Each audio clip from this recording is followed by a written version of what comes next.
The toolbox method provides many additional tools we can use when standard procedures can't work or are stuck. For example, when we need to process traumatic material, we have standard protocol. The toolbox method adds two other tools for processing, and they are CIPOS and Loving Eyes. These are two tools that we can use to process traumatic material.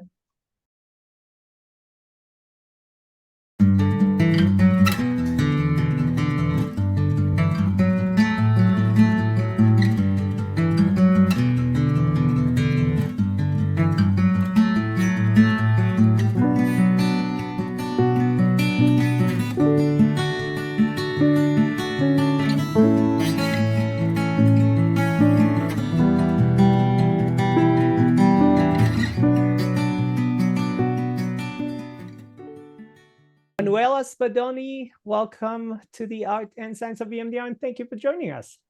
Hello, everybody. Thank you, Rotem, for your introduction, and thank you, Jim, for your support and being with us today. I'm here today to share with you some thoughts about how to work with EMDR with complex clients. We know that EMDR works extremely well with many clients, and in our work, we have seen incredible results using it. However, with complex clients, it may happen that standard EMDR procedures get stuck, which is a great pity because we know how powerful EMDR can be. So the reason for this may be related to dissociative and defensive mechanisms that can block the success of standard EMDR procedures in our complex clients. Therefore, what we have to do with these clients is to find ways to better understand their internal personality structures and extend EMDR targeting to these obstacles. And this means targeting dissociation, defenses, and even targeting traumatic material in clients who may be vulnerable to being overwhelmed by their stored traumatic material. And the Jim Knipe Toolbox method is a great way to do that. What is the Toolbox method? Some of you may say, oh yes, I know, it is the Loving Eyes procedure. Or others may say, oh yes, it is LOUA, and others is CIPOS method. And I reply, that's right, but the toolbox method is not only that. It is not only a collection of tools. It is a fully complete method to extend our EMDR work to complex clients and includes understanding as well as treating complex clients. Within this method, we have tools both for understanding and treatment. Loving Eyes, LOUA, CIPOS, among others, are tools for treatment, for processing, while the OVALS tool is the one we use to understand our complex clients. What is the OVAL tools? It is a way to represent the internal personality structure of clients according to the different self-states or parts the client may have. Basically, it is a way to understand our complex clients. Understanding our clients is the base of our work. Otherwise, we are lost and confused, and we try to do something, and maybe it goes well, but many times we get stuck. What a standard EMDR provides us to understand clients is look for unresolved, disturbing memories, and then prepare a treatment plan targeting memories, starting with big T traumas and then little T traumas on the past, present, and future line. But many times this treatment plan can't work with complex clients. Maybe our client doesn't remember their trauma because of dissociation or defenses, or the client may be at risk of losing dual attention. Let's give some examples just to understand. For example, we can have clients say something like, I know what my father did to me, and I am willing to process this memory. But as soon as I start thinking about it, I become overwhelmed. And this is a big problem for processing, because we know our client must have dual attention. Otherwise, so what I was saying is that this is a very big problem for processing, because we know that our client must have dual attention. Otherwise, no processing occurs and the client is only relieving. Another example can be a client who says something like, I had perfect parents, I had a perfect life, and now I live a perfect love. I love him so much, he's great, I am so grateful because he wants me by his side. I am a wrong person, I am no good. When he beats me, I feel like I hate him, but this is not true. I love him. So even in this case, there is a big problem for processing, because the client doesn't have disturbance. The client only has positive feelings. And how can we do that? We have standard protocol and we need to find disturbance. And when we have disturbance, we know what to do. But here we don't have it. So let's see another example. A client may say, I have the memories of what my mother did to me. I know we have to work on that, but I just feel like I don't want to think about it. And again, this is another big problem for processing, because the client has avoidance, which prevents access to the underlying disturbance. So in these three clinical cases, clients show different self-states, parts, and conflicts between them. So understanding self-states and parts is quite a big deal. And let's see how the toolbox method can help gain clarity. Jim Knipe toolbox method considers basically three categories of parts: present-oriented part, trauma-relieving part, and defenses. Let's say something about these three categories. Present-oriented part. The present-oriented part is the part that has the most accurate perception of the reality in the present. The present-oriented part tends to have clarity regarding most aspects of the consensus reality, what most people would agree is real and true. The present-oriented part has many features, including the ability to maintain connection with other people through engagement and looking normal. This is what the colleagues of the structural dissociation used to call ANP. Okay, the two concepts really overlap. And the present-oriented part has all behaviors necessary to live in a normal, that means socially acceptable way. So sleeping, eating, buying and preparing food, paying bills, and so on. What is the trauma relieving part? This is a part which contains some or all the memories, material experienced during the traumatic events, which could be not processed. And so this memory material may include not only the experience of relieving, but also the re-experiences of some of the relationship patterns and the view of the world that was true when the trauma occurred. All this material, when triggered, may intrude into consciousness and may distort the individual's orientation to the present reality. And then we have defenses. Within the EMDR context, the word defenses can mean any behavior or mental action that has the function and the purpose of preventing the emergency into consciousness of unresolved post-traumatic material.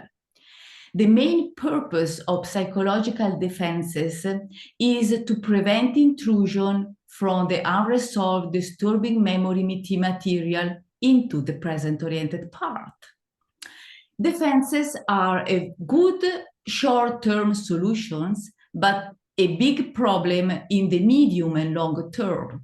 And then the defenses contains a positive feeling, they contain relief, okay? So the question now is, why do we consider these three categories of parts? Where do these three categories of parts come from? The reason for that is that they respond differently to the bilateral stimulation. So when we use the bilateral stimulation on the present-oriented part, what happens is that we install resources. So we grow resources in the present-oriented part. When we use bilateral stimulation on the trauma relieving part, we start from disturbance and we go to the resolution of disturbance. And we obtain positive feelings or at least relief. When we use bilateral stimulation on defenses, what happens is that we start from positive feelings and we go into disturbance. So the direction is completely different because the positive feeling is a dysfunctional feeling. And so we want to target it and to resolve it. Okay. And now let's apply the avoidance tool to three clinical cases we have just spoken about. So now I try something that is for me very challenging, and I try to share my screen with you. So now I want to show you the oval presentation of the standard procedure. So when we use standard protocol, so the oval representation of client is something like this. So we have the traumatic experiences that are available for consciousness for the present-oriented part. And here, I want to show you what can be the oval representation of the first clinical case we just spoke about. So I know what my father did to me, but as soon as I think about it, I become overwhelmed. So here we have a very little present-oriented part, and the trauma relieving part is big, and the red arrow is showing how the present-oriented part gets overwhelmed. Okay, so this can be very useful for us to have the oval representation. Okay, and then here there is the second case. I had perfect parents, perfect life. So in this case, the client has an idealization defense where the positive feelings are shown by what the client says about his perfect life. And then we have a shame defense. That means that is related when the client says, I am a wrong person, I am no good. This is a shame defense. And then when the client says I feel like I hate him, this is a present-oriented part answer to the something that is not good, and but he says it's not true. So there is a conflict between the present-oriented part and the idealization defense. Of course, we know that when this kind of pattern happens is because there is a traumatic base. So we have something related to the trauma relieving part that is not clear yet. And so we draw the oval, the red oval with the trauma relieving part. Let's see the other case. I have the memories of what my mother did, and here we draw the trauma relieving part. I know we have to work on that, and this comes from the present-oriented part, but the client says, but I don't want to think about it, and this avoidance. So these are just a few examples just to see together how we can very successfully and in a very useful way, just to have the representation of the clinical of the internal system of the client. So now that we have more clarity about how the internal personality systems of these clients work, let's see how we can proceed from here. Now we need to think about processing. The toolbox method provides many additional tools we can use when standard procedures can't work or are stuck. For example, when we need to process traumatic material, we have standard protocol. The toolbox method adds two other tools for processing, and they are CIPOS and loving eyes. These are two tools that we can use to process traumatic material. So I think we don't have time to go very in depth about all the different tools. Yeah, but I think that, Manuel, since you mentioned CIPOS and Loving Eyes, which I think are two of the most well-known tools in Jim Knipe's toolbox, maybe we can mention them and maybe briefly, and then in what kind of situations, what kind of challenges, maybe what kind of defenses we're using them. That's a very good question. I think that the key point of CIPOS and loving eyes is when standard protocol is not possible to use standard protocol. CIPOS is a way to have just a little disturbance coming from the trauma relieving part. So when the client has the risk to be overwhelmed, CIPOS is a fantastic way to just slow down the process. And so we can have the client stepping in the traumatic material just for a few seconds, and then come back to the present orientation. And so we are sure that the client can keep the present orientation and during the processing. So that's fantastic for this. Loving eyes we can still use loving eyes when there is too much material, but we can use loving eyes even when there is too little material. So when there are defenses or dissociation that prevents the access of the traumatic material. So loving eyes can work in both situations. CIPOS is a very good tool when there is too much traumatic material coming and overwhelming the present oriented part. Yeah, and people are asking in chat, what is CIPOS? What does it stand for? So I just posted in the chat, it's the method of constant installation of present orientation and safety. Exactly, because we ask the client to step from the present where the client knows to be in a safe place with us in our place, in our studio, and then we ask the client just go with 1 foot, not 2, because we want you to be to keep the present orientation, and then you go and have access to what the child part says or has, or that memory, and then come back after a few seconds.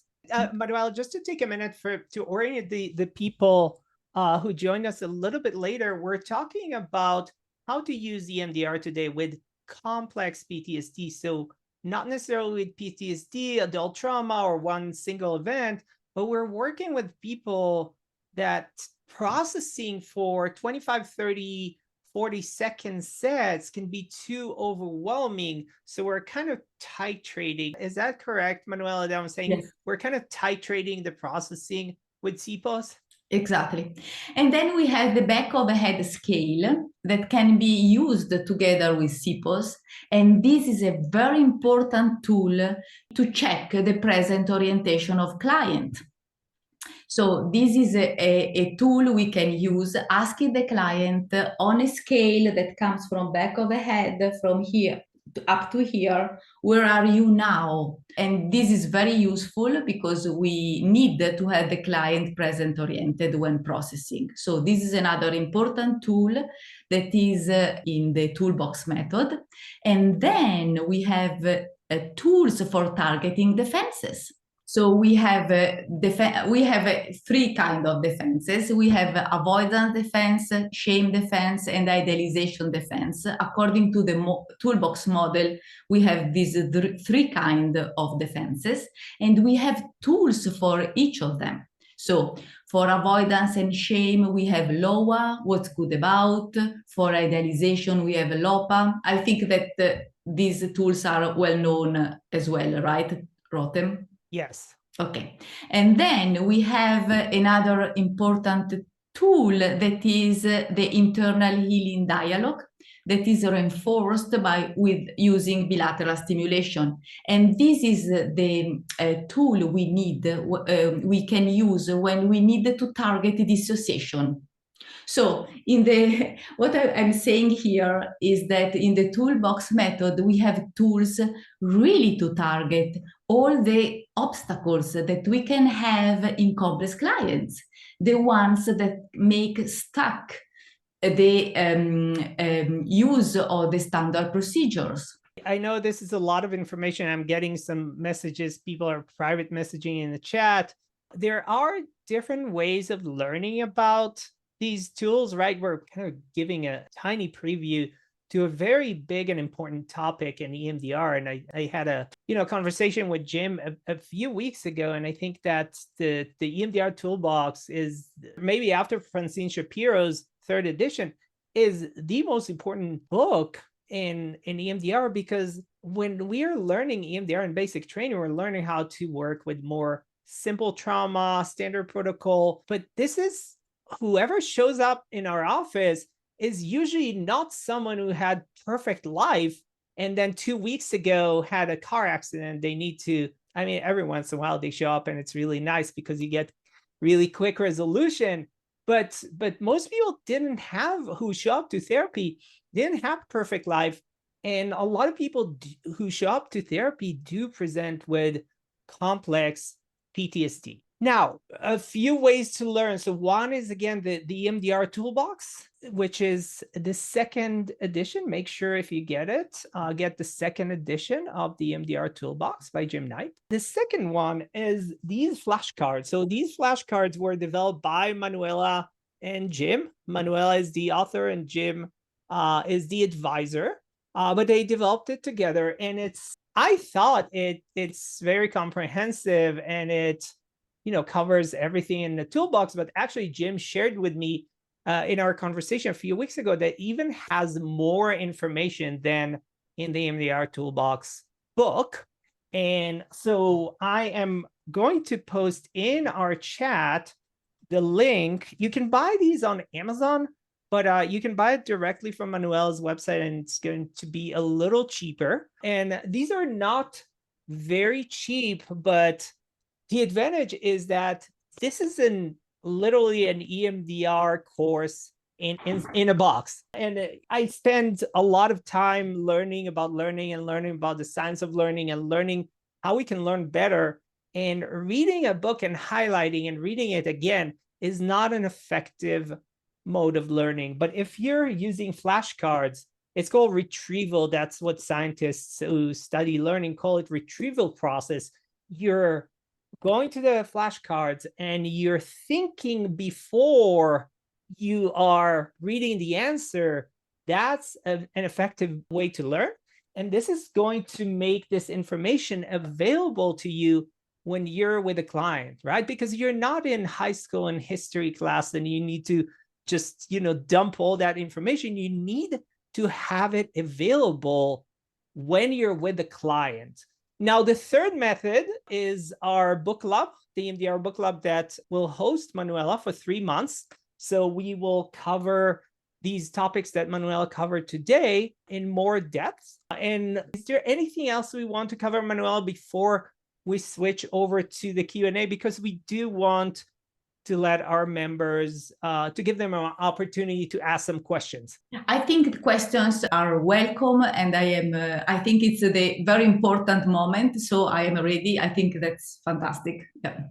Okay, good. So for those who are watching this video later on YouTube, this is the part that we're stopping the recording, and then we are having a conversation with our members who have an opportunity to ask questions. We are switching over. Thank you, Jim, for joining us. Thank you, Manuela. I appreciate you and what you do and all your work and contribution to the world of EMDR.